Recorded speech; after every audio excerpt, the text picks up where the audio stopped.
actually goes into as Hugo plays this, and you kind of saw it with the plasma, how important the feedback is. We talked a lot about it last year at QuakeCon with the destructible demons, and it looks amazing. I mean, when you get things like that where the guy just blows apart, but it all ties together with that design story of engaging you and making you feel smart, having you make decisions.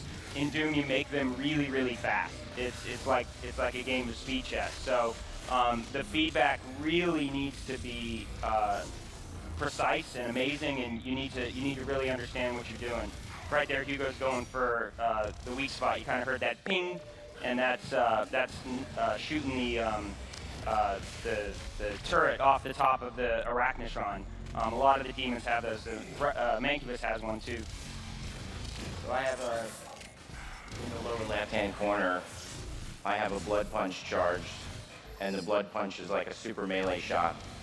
So I could pepper him up with shots, burn him. So what's really fun is, first I want to disable that guy's guns, and every heavy, or near every heavy, has a weak point of some kind that you can exploit. And you really want to do that because they're designed... You're going to die. They're designed to, tuned in such a way that you really have to take out their weak points. Because if you don't take out the Arachnotron's gun, you're going to have a really hard time. Right there where I said, you're going to die. That's a perfect example. His health was low. His best move there was to stay and fight that Mancubus. Because he knew if he glory killed that Mancubus or killed him, he was going to get health. That's kind of that, you have to be aggressive. You have to be aggressively managing your resources. Glory kills in this case and kills give you health. So he was down. He was really low. But so was the Mancubus, and you got that feedback because he was just shredded. Like almost all of his skin had been blown off. And hey, I'm gonna finish this fight, and I'm gonna get health. And you saw it there. He went from 30 to 90 just for killing the Mancubus. And so you'll use the flame belch as well to get armor. Yeah. So you kind of have to know, is this the time to use the chainsaw because you need to get more ammo, or playing that game. Yeah. What you also saw there, and what we're most proud of, is with the AI. I was trying to, I'm trying to talk, and I was trying to rush in to deliver the blood punch, but he has kind of this area of denial attack where he shoots the ground with his cannons, which pushes the player away, does a significant amount of damage. So basically, we think of him like an Abrams tank, and you can't just run up to an Abrams tank. It wouldn't be an easy thing to do. So it's the AI, keeping you in check and making you play the game, thinking a little bit more about the decisions you make. You can't just run up to our tank and shoot it with a double-barrel shotgun point blank. He has a response to that, which will steer you into other weapons, like long-range weapons, like the Gauss or the rocket launcher. That's why we have that in there. We don't want a point-blank double-barrel shotgun to be the answer to everything. Now, if you're a double-barrel shotgun, nut like pretty much everybody is, you can hit him with a strong shot from the Gauss or the rocket launcher, and you'll notice he does a falter, which is not quite a stagger. It's just an enemy reaction. That's you've created an opening. Then you could meat hook to him and deliver that double-barrel shotgun blast. But the game will not allow you to just walk up to him, take your time, and shoot him. Which is what I was trying to do, which is why I almost died. And we love that stuff. I mean, it's a thinking man's action game. That's really, oh geez.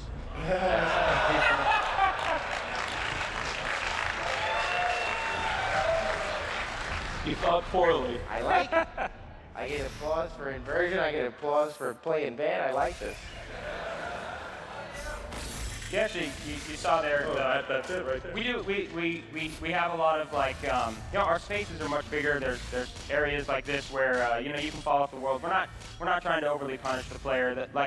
That's how the game operates right there. You fall off the world, and it just quick spawns you right back up to the top. No load time there. It didn't take one of his extra lives, so it keeps you honest, but doesn't piss you off too much. So it's allowed you to also go to new places. I mean, the level design has completely changed, where you're not just kind of going. Absolutely. We can ask more of the player because of the quick spawn. So our traversals and our traversal puzzles would get real annoying real fast if it was a load checkpoint every time you died. So it's just a quick spawn right back to the ledge. So this guy spawning these shields is one of my favorite AI. Carcass. He's the carcass. So basically what he does is he spawns shields to protect other AI from you glory killing them, and he'll spawn them right in front of your face when you're targeting them, or you're heading in for like a chainsaw or something. And when I use, so this gun's more powerful than it was in the last game by a lot, but it moves slower, and it does a lot more self-damage. So, and it has less ammo. And none of this stuff is new. This is basically what was in Doom 1. We always look to Doom 1 for our inspiration. So if I run around with this rocket launcher and this guy's around, I do that and basically really hurt myself. So he makes you kind of reconsider, like, all right, maybe I shouldn't be using the rocket launcher. Let me switch to one of these. And he kind of just makes you think. That's every. Oh, that's the funniest glory kill. Oh, I'm sorry. My God.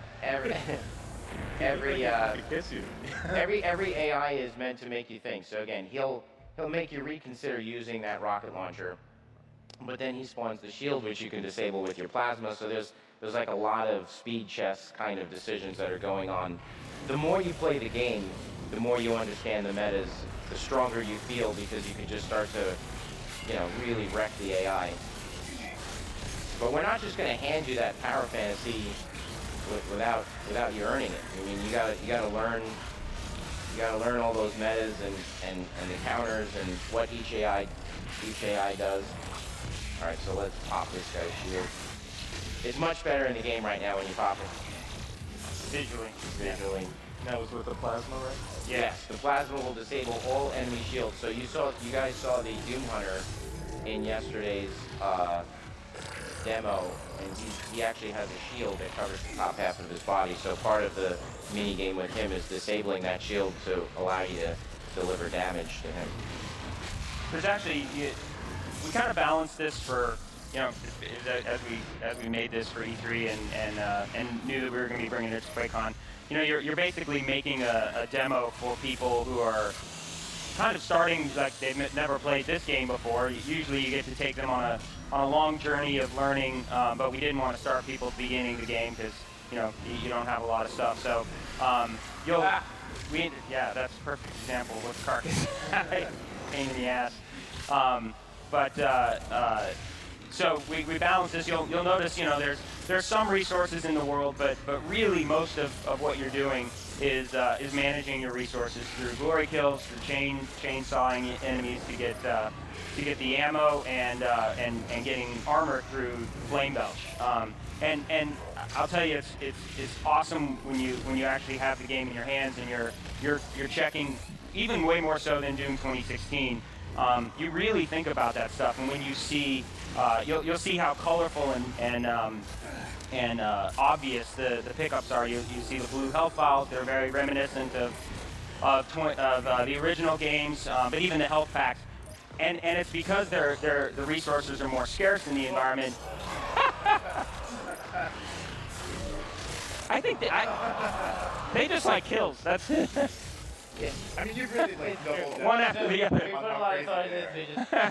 Shut up. Yeah, just let me break things in half.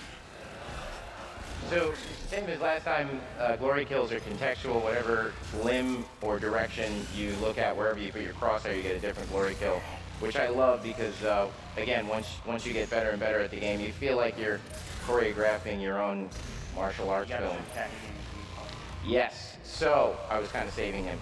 So, we have the Cacodemon and our animation team is like so happy right now. It's like such a. They are the nicest group of. It's really true. You wouldn't believe it. What they come up with, like when you know them. These are church-going good people. But they found a way to take that Doom Blade and really shove it into every brainstorming discussions are hilarious. So many times I'm like, we gotta get a camera in this meeting. Like, the stuff we're talking about is ridiculous. But so all heavies have a weak point, and for him it's his mouth. So if you could get a rocket or a grenade or a sticky bomb in his mouth, you'll instantly stagger him. Oh, I missed. Come here, guy. Oh, that was baloney right there. No, he did. There you go. So he'll go, yeah, he'll go, whoop, and again, like, these aren't just for show. Like, we put this stuff in here, and we're gonna make you, they're tuned so you kind of have to do this, because the Cacodemon this time around is really, really hard. So by landing what we call a skill shot on him, you can shortcut the AI and basically increase your chances of success considerably. So you got to learn all the weak points. Every time you meet an AI, we'll put an entry into the codex. The codex this time will function a little bit more like a bestiary, where we'll put gaming tips with each AI entry, so you could read up on what their weak points are and what gun maybe works better against them, like with the case of the plasma rifle and the shield guys. So it's cool. It's a thinking man's action game in speed chess. All right, let's do another cool one. We could do a better one. The Hell Knight stuff too. You kind of. Oh. All right, let me hurt him.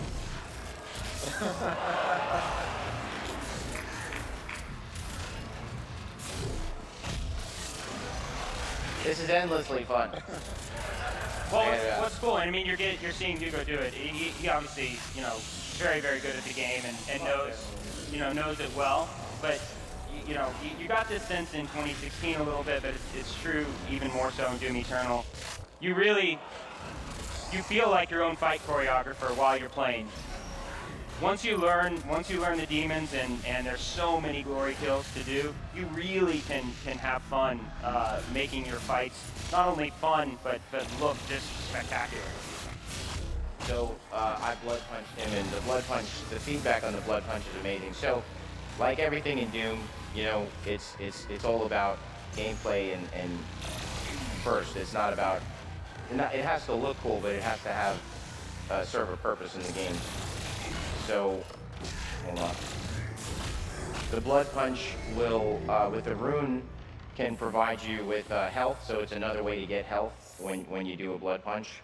And eventually you can expand the damage that you do with a blood punch to do kind of a blast radius that'll kill everything around you. So if you equip the rune that gives you health on a blood punch and you have invested in it and it's super powered, you could basically, this time around, you want to farm the zombies. So we're going to give you packs of zombies, and if you're smart, you'll burn a group of them, and then blood punch them, and you could basically stack the resources that you're getting from each AI. So, because they're on fire, I'm getting ammo, and because I hit them with the blood punch, I'm now getting health.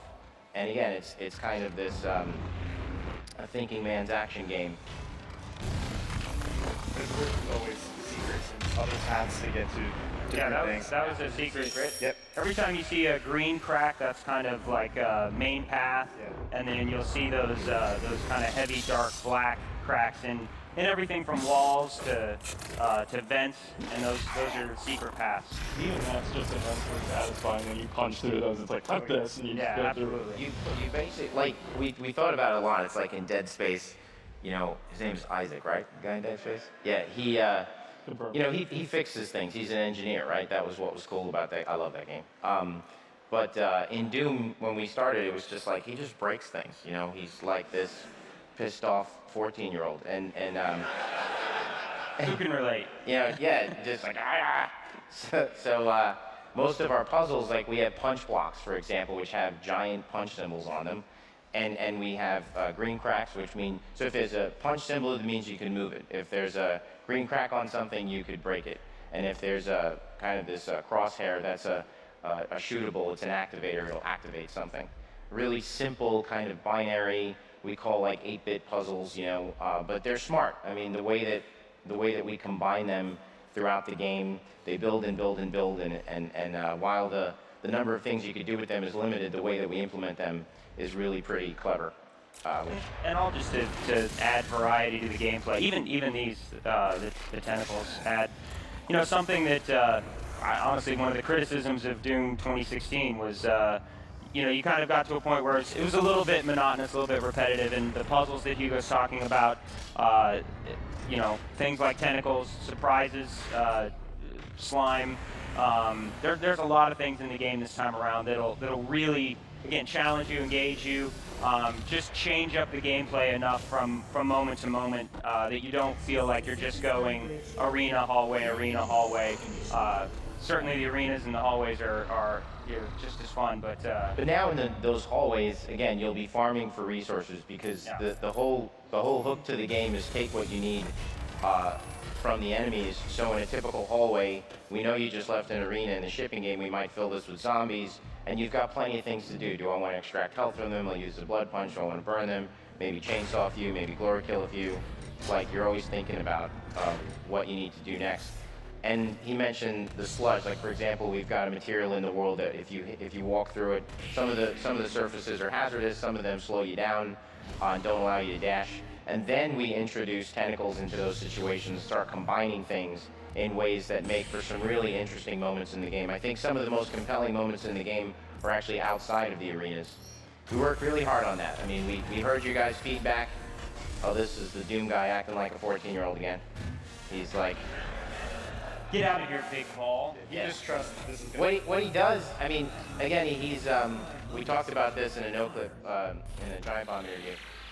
You know, on one side, as a hero, on one side we've got like a John McClane diehard guy, right, Bruce Willis, which there's a lot of humanity there. And he's fine. Of course, right? Bring it. Also, it's letting you know that, listen, man, we're making a comic book video game. You know, like, this is not to be taken seriously. No. We have a ridiculous premise, but with sincere execution. So on one side we have John McClane, and he's like a diehard hero, shows a lot of humanity. On the other side we have like the Terminator or Michael Myers, who show very little humanity, but when they do, it's really compelling.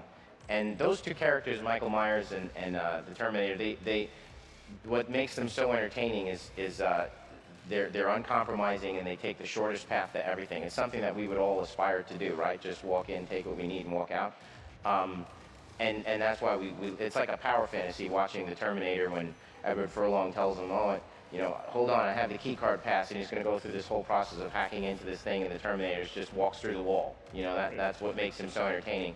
That is Doom Guy. I mean, I think Doom Guy is closer to Michael Myers and the Terminator in that he takes the shortest path to everything. He's uncompromising. And it's that great line in Braveheart where uncompromising people are easy to admire. So, and that is true of the Doomslayer. So him getting in that ball and launching himself across, he's not doing it. He just wants to get there, and his brain is like, that's going to be fast if I use the cannon. This whole level is built around that premise. Yeah. Like, we haven't shown all of it, but there's some other moments that are right along those lines. People, it's a little bit of fun too. It's like, oh, well, you could take this quest or go talk to this NPC, and the Doom guy's like, how about I just take the key card off that nerdy scientist's chest? Whoa. Yeah, look I at thought the explodable barrels throughout the history of Doom were not big enough, so. Added some in space, yeah. Yeah. So put them, yes, exactly. So these little things, and I didn't do this right, that's another moment, those things right there, they make you think, like, when do you want to hit that jump pad? It'll make you have to think about it. Everything is... You can time your double jumps with your dashes to really extend them, so if you see something that looks pretty far, you can take a chance and actually see how far you get. So I want to wait till that thing is done, but since it's not going to be done, I'll take the wall climb, steal the thing, get out of here before it goes off again. So I'll tell you... We haven't even said it. Like, if you haven't played the demo or haven't watched kind of our past presentations, dash is, like, you have basically a double dash. You can see it in the kind of bottom left there above the armor. Recharge is pretty fast when you're on the ground. Game changer. I mean, like, it's very difficult to go back and play Doom 2016 after you played Doom Eternal. As much as we love that game, we always complain, like, what in the hell were you thinking with the crouch? Dash is replaced. You crashed once in a tunnel. It was awesome. And then when you're on the wall, you actually have to trigger it with a button, correct? Or you can dash in. You could dash into it. Oh, that headshot was awesome. Those are our pressure units, and they put a lot of pressure on you. Let me tell you, the Hell Knights are no joke. And what, again, I love is that they get in your face so much that they'll really make you consider whether or not you want to keep running around with that rocket launcher like it's a shotgun, you know, it's going to get you killed. Honestly, this is a great example right here. In Doom 2016, this would have been a hallway, you know. But with everything we've done, from wanting the worlds to be bigger, and the amount of engagement in going from arena to arena that we wanted to add the diversity. This is the kind of gameplay that you get. A little bit of puzzle solving, some awesome traversal using your dash, and these are things that you don't just use dash. I mean, dash is a combat tool, but obviously incorporated into into the level design part of the game as well. It's been a big focus for the team, that level design component. We're super proud of our auto map. It's synced with the demonic corruption meter in the upper right-hand corner. Now this is a demo, so it's even better now. It's more synced. But we're going to let you know, like that symbol right there, that red two swords, that is a combat encounter. Every time you complete a combat encounter, you will work your way towards unlocking combat points, which is what the pips on the demonic corruption meter represent. Each one of those is a combat point. You use those to invest in your mods to increase the power of your weapons, which, as we said, the AI are tuned for you to exploit their weak points. You have to do skill shots, so you're really going to want to invest in your mods this time. Some of the encounters are secret encounters. They'll be represented by colored gore nests. And then some of them are what we call Slayer gates, which I'll be coming up on in a minute. So you're kind of like the Exterminator, and you got to get rid of all the demons to get all the points. And we have some optional encounters in there marked by gore nests. So if you don't really, it will reward you again for exploring with these little mini encounters. That if you win, you'll earn additional combat points. And look at all those secrets. Who wouldn't want to find those secrets? There are tons and tons of secrets in this game. And the lore, in particular, that's another thing that if you really want to know more about the world and what's going on, then read the lore pages that you could pick up throughout the level. So, I tried. That would have been so cool if I would do that. You would have been legendary. And I'm running out of What's ammo. great about some of these platforms, like this is actually a pretty small area to Yeah, kill a fight bunch. like that, yeah. So really got to be smart. You might not want to bust out the rocket launcher. So I am going to farm. Oh, that feels so good. It hits like this weird part of your brain that just feels awesome. Like stuff like that, I don't know. There's no purpose for that whatsoever. No, but it has to be You done. gotta blow shit up, though. It's a good example of a one-up that's a little hard. Like, just, you gotta have a slight bit of skill there using your dash and mobility to grab that one-up. And it's something to master. Again, like, I don't think you're gonna, any traversal mechanic, or quite frankly anything in any game that I could master within a couple of minutes is really not that good. So, dashing into walls and wall climbs is challenging in the beginning. So you see how my weapon wheel let me know by the color that I was out of resources, so it lets me know immediately that I have to chainsaw. So at first, wall climbing and dashing into walls and monkey bars and things like that will be challenging. And then as you keep playing, you get better and better at it, and then it gets easier and easier, and you feel like you've accomplished something. And then you're able to do more in the game, unlock more secrets. Sorry, go ahead. The weapon wheel, that's a perfect example. Like, so I'm good to go. So why is the weapon wheel colored? Why do we have so much color? It's not. It's a functional decision, not an aesthetic one. Each of these is colored to the coordinated with the ammo that you pick up in the world. So when I get purple stuff coming at it, guys, I know that I'm getting plasma energy ammo. This is rockets, so it's color coordinated with the pickups in the world. So you read it immediately. As Marty said, And share that ammo. Yeah, you're in a race car, dude. Doom moves 200 miles an hour. If we are not big and bold with our messaging, you are going to die as a result, and you will think we are bad game designers. So when it's red and I go to the weapon wheel, it lets me know immediately, just like in a car. We actually discussed that. Like the speedometer on a car is designed in such a way so you could read it super fast. And when shit's red on your speedometer, like on your dashboard, you know that's a bad thing. Or flashing, it's even worse. So as soon as you go to the weapon wheel and it's red, you know, hey, I'm out of ammo, and you also know what you do have ammo for way faster than you did in Doom 2016. We're putting a lot of pressure on you to manage your resources aggressively. The AI is coming at you hard. You got to take out the skill shots. We got to tell you this stuff really fast. And we're taking a pretty heavy hand with it, but we've actually seen a lot of comments online about people kind of displeased with the colors of the UI or how bold it is. We're as Hugo pointed out, we're giving you all the information exactly how we think you need it, but there's going to be a lot of customization in the UI as well. You'll be able to adjust the color, the opacity, even turn on and off some of the elements to your liking. So this is all, again, very much in development. It's even been iterated on quite a bit since this, as far as what the default will be. But have no fear, you'll have lots of options for just in the options menu to customize your HUD. And as you said, that's even so. This is old for us. Yeah. Many months old. Yeah. Right? Yeah. I mean, if you 4 months. so the HUD. the HUD. If you saw some of the footage recently, you see that it's we're in development, so it's a little bit more subdued, a little bit more polished, and as Marty said.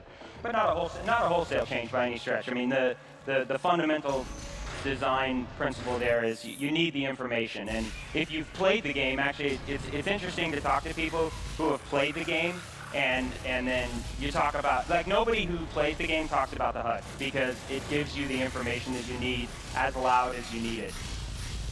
Yeah, even on the floor, asking people what they thought. I mean, a lot of people are saying it's incredibly helpful. Like, you feel like You if have you're to in have these it. arenas, like you would miss every opportunity to, Yeah. You wouldn't get into a Ferrari and say, Turn off your lights. yeah, The information. Or the tachometer. I mean, like, Yeah, you wouldn't look at the tachometer and be like, it's the orange is just. But again, we're entering. We'll give you the controls, just like we did last time, to make adjustments to it. And again, that extends to everything. I was talking about it earlier, how bright the pickups are, how bright that health pack is. When you go into an arena right now, it's amazing when you're playing the game, particularly on some of the more challenging arenas as you get deeper into the thing. You pick out those things as soon as you get into the arena. You like, okay, there's a health pack over there. There's 3 rockets over there. Hugo talked about it yesterday in the panel, how those things have changed. And you don't just mindlessly pick them up anymore. You're really thinking through that process. It's super engaging, because you're like, okay, I'm okay on rockets. I want to leave those there. I see that health pack. I know right where it is. When I get in trouble, I'm gonna scoot around there and pick that up. It really is like I would say as a fundamental rule, everything is more meaningful in Doom Eternal, and you really think about things. That was our goal. We wanted everything to count more for you, the player, so that way the whole game has more meaning. So that is a Slayer Gate key, and it's in a secret. And that's the 2 pips on the top of the demonic corruption meter relate to the Slayer Gate. And this is the Slayer Gate, some dimensional rift from another world. Oh my goodness! And there's a giant thing in there that is not functioning, and if I hit R, I'll break the game. So we will move on. But spoilers, they'll get to experience it. But it's dope, and that will unlock like a super challenging arena that you can go back to if you need to, because you're probably going to get your butt kicked if you haven't invested in your mods. And you're going to get... Oh, I can't... It's actually turned off for the demo. Yeah, it doesn't work. Sorry. I'm sorry. Yeah. You teased it too much. I know.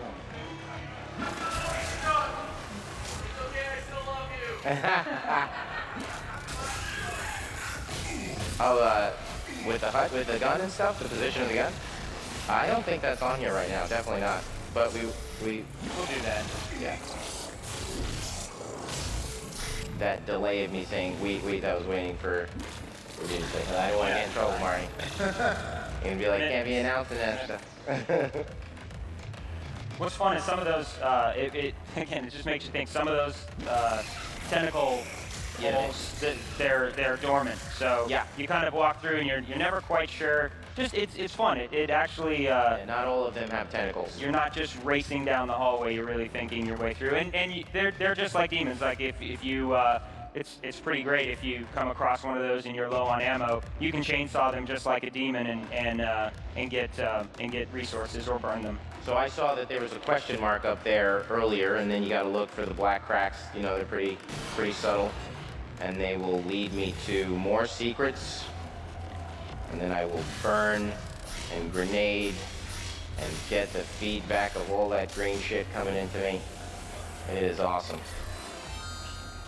We got some awesome secret items, collectibles, like just a whole revamped system for all of that. We know how much you guys love the little Doom Guy collectibles, and I think you'll really like kind of what we're doing from that perspective this time around. We mark secrets. Well, this is just another example of Doom Guy. He's being efficient. This is the Terminator walking through the wall. He's uncompromising. He's just, how do I get to the core of Mars as fast as possible? Everybody's So he always takes an escape pod to the core of Mars. Everybody's always trying to keep up with the Slayer, which is cool. Like, what the fuck? I'll do like my own little master pancake thing of Doom. I think we'll probably tint the visor a little bit more so his face is slightly more... we've always seen the Doom Guy's face from the original game, so certainly we enjoy the fact that our hero is someone who does have a face. And just to remind you, this is the same level, like, and only 3 little parts of it. So, like, this level's big. You have gone from a base on Phobos to the BFG 10,000 to space, and now to the core of Mars that is like hell. So you're in for some pretty epic experiences. Yeah. So in places like these in the game, these are kind of the moments where we test to see have you mastered the experience? Do you know the Doom dance? You know, how good are you at Doom with your chainsawing and your burning and your weapon switching and your weak points and your skill shots? And so arenas like this, you're gonna die a lot, and we don't mind killing you. That's how we teach the player. And every time you die in a well-balanced game, every time you die, you know why you died and you think you could do better. In a poorly balanced game, you feel like it's the game that screwed you and there was nothing else you could do. So whenever you die in Doom, there's probably something you did wrong and you'll feel it, and that'll encourage you to go back and try again and do better. That's true of single player and definitely true in battle mode. And so that's where the one-ups help out a lot too, because we know we're going to kill you. You're 5, so Yeah. you're good. Just play before. Yeah. See that? I'm out of ammo. I ain't playing good. So give me that stuff. And the Baron's a pressure unit, and while in a one-on-one situation, the Baron might not be too challenging because you're faster than him. What he does is he creates openings for other demons to take advantage of you looking the other way while you're focused on the Baron. That is the greatest. I mean, the super shotgun with the meat hook mod.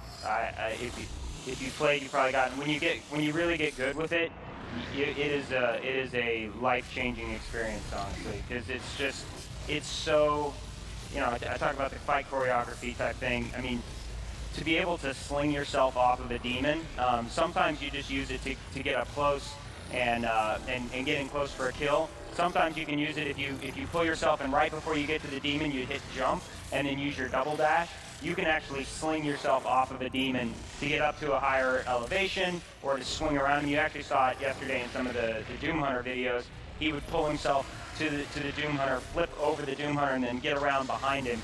You can do that really, really effectively with the pinkies. You know, you have to shoot them in the butt to kill them. Almost got that one up doing that. Yeah, exactly. Yeah, you can really do some fun stuff. It's hard. Yeah, it's a little harder off the. Well, no, I was going to try to actually get the one up because Yeah. he said that, and I'm definitely trying to look cool right now, and I'm not doing a good job. Oh! So this guy, super pressure unit, he's like super Hell Knight. That guy's going to kill you a bunch. Oh, and I'm using the rocket launcher like an idiot. And that's what we want. We don't want you spamming the rocket launcher. We want you to respect the rocket launcher, you know? Powerful weapon. That needs to be a t-shirt. Respect the rocket launcher. Got it. Yeah. But, because if I'm just running around like this and, you know, using it like it's a machine gun, I mean, that's not a very well-balanced weapon.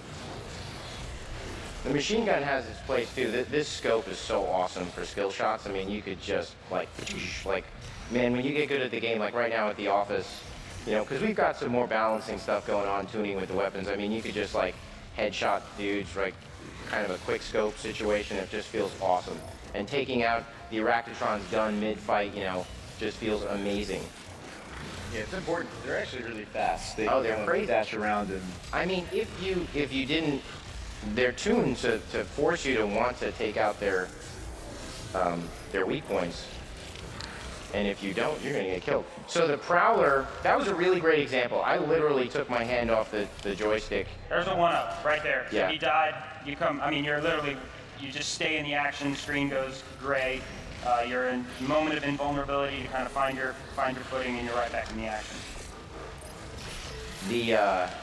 So everything about the game is to, we don't want you to stop moving. Got to keep moving. There's kind of a Tony Hawk Pro Skater vibe that's going on that feels awesome. That game was awesome. And we're talking GoldenEye, we're talking Tony, we're talking about some good games. Yeah, And if I stand still, let's see how long this takes. Okay, that didn't take long at all. So there you go. Like, Case in point. don't stop moving. And the Prowler, really, really proud of every AI is a chess piece, and it's got weaknesses and it's got strengths. The Prowler can teleport to wherever you are. So for the player who's like, I got an idea, I just bought Doom, and what I'm gonna do is I'm gonna hang out in this little cave and, like, you know, just game the AI or like hide. The Prowler will teleport, I'm gonna die, will teleport right to your location and rip you to shreds, because his teleporter usually spawns like right behind the player. So his job, every AI has a job to get the player to play the game correctly, and his job is to prevent you from sitting still, and he does it extremely well. So he is certainly an AI that you want to prioritize on the battlefield. Well, these 1-ups work out real nice because I don't have to do a checkpoint. So the Gauss mod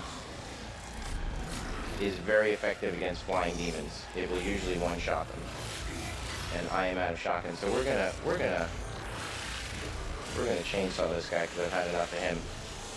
So I got to do this one glory kill to him that's insane. I want to see if I can do it. All right, come on. All right, dude, you're killing me right now. Oh my god. You need to get behind. It's actually interesting. You see if you played 2016, you know the Hell Knight. All right, watch this. Sit still and die. Thank you. The Hell Knight and the guy with the orange blades, the Dread Knight. I'm trying to. It's this one where you Steven Seagal him. You like break his arm and stick his bone in his head. It's awesome. The enemies are really tuned to force you to use the dash. So you know when the Hell Knight's attacking, the Dread Knight's attacking, those jumps that they do, it's incredibly rewarding and honestly necessary to be able to dash out of the way, turn around, and right as they're landing, you kind of land a good double barrel super shotgun shot, or if you get far enough away, a rocket launcher. See that skill shot? That was awesome. That was awesome. It makes it easier to get behind enemies like the pinky too. Yeah, absolutely. We'll throw it right at you. All right, come on. I want to do your thing. We're gonna finish him off. Oh, hello, Mancubus. See his area of denial, dude. You cannot get close to the Mancubus. It's one of my favorite things. You know, last game you could pretty much run up to a lot of guys and just kind of double barrel them in the face, and which was cool. I mean, you know, we love Doom Eternal, but Doom 2016. But like, I love that some of the AI again. The Carcass will make you think about how you're using the rocket launcher. The Mancubus will make you reconsider your attacks with the double barrel. So the key to him, you gotta take out his guns because he's like insane with these things. Nice. All of the projectiles in the game, everything is tuned, both in battle mode and single player, to the speed of the player. So this basically broke the game. So we put this in dash, right? And then all of a sudden, with the chess pieces tuned to the speed, So casually. the chess pieces tuned to the speed of the player at 2016. Once we added dash, we saw like, holy cow, the game, no one can touch me, which is fun for about 10 minutes, and then you just get bored because you're not challenged or pushed at all. So, the race car got faster. The race track had to get a little bit more complicated. So, we tuned all the AI behaviors, attacks, the speed of their projectiles, the speed of their melee strikes, to account for your ability to get in and get out really fast. So everybody's real aggressive. So if you ain't dashing tactically to get in, get out, if you think you're just gonna walk up to somebody and go bang, like you're getting wrecked. So you gotta come in, get out of the way, dodge there. The carcass has got a gnarly melee swipe. It's awesome. Look at that environment. Yeah, I should stop and look at this. Yeah, you should probably kill the guy who's bugging out over there. Yes, let's zoom in on the buggy AI. Alright, I am going to get this arm kill on this guy. See what he does? He's tough. Alright. Sorry. And the HAR is a great fodder weapon for glory kills. Glory killing always guarantees you more health than a normal kill. So you're going to want to use that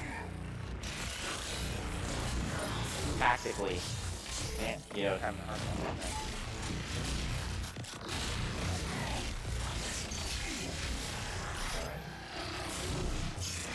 That was not the kill I wanted.